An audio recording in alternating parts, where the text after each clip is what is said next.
Hello guys, welcome to another Ross Perry Productions video. Today I'm going to be showing you the OBD2 port and fuse box on a 2017 Toyota Corolla. So for the OBD2 port, come over to the driver's side or the right hand side of the vehicle. Open the driver's door and pretty much where you'd expect to find it is down in the footwell, just above the accelerator pedal. Now the fuse box can be found directly behind the OBD2 port.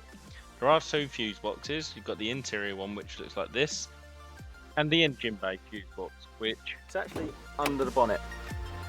So go open the bonnet,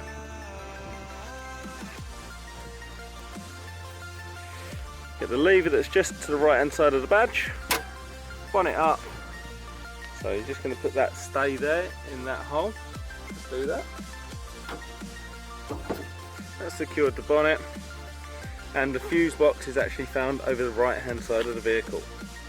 So thumb in there, lift it up, that exposes your fuses, and then the fuses are actually listed on the back of the cover.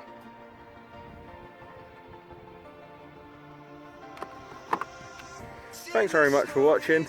If you found this video helpful, please give me the thumbs up and subscribe to my channel.